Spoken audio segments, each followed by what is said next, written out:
சாதி கட்சியாக தொடங்கிய ஒரு அமைப்பு சமூக நீதிக்காக போராடியது. சொல்ல போனால் ஒடுக்கப்பட்ட சமூக மக்களுடைய விடுதலைக்காக தன்னுடைய வாழ்நாளையே அர்ப்பணித்த ஒரு தலைவர் பூவை மூர்த்தியார்.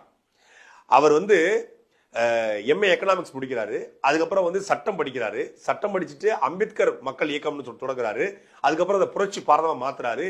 எல்லாவற்றையும் தாண்டி இன்னைக்கு காவல்துறையில பறைய சமூக மக்கள் அதிகமாக இருக்காங்கன்னா அதற்கான முக்கியமான காரணம் பூவை மூர்த்தியார். அவங்களுக்கு எஸ்சி எஸ்டி மக்களுக்கு 2 இன்ச்சு குறைவாக காவல்துறையில கொடுக்கணும், முன்னுரிமை கொடுக்கணும் அப்படின்னு சட்ட ரீதியாக போராடி வாங்கி கொடுத்தவர்.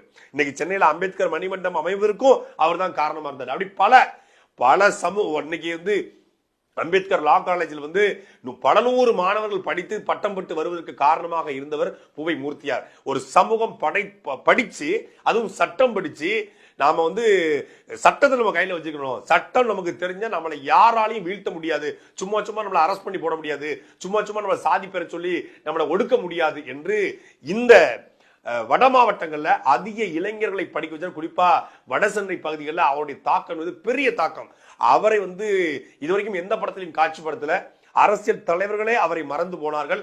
அப்படிப்பட்ட ஒருத்தரை அவர் சாதிக்காக மட்டும் போராடல, எல்லா சமூக மக்களோடும் இணைஞ்சினார். சொல்ல போனா ஐயா ராமதாஸ் அவர்களோடு கைகோத்து, வாழப்பாடி ராமமூர்த்தி அவர்களோடு கைகோர்த்து ஊழல்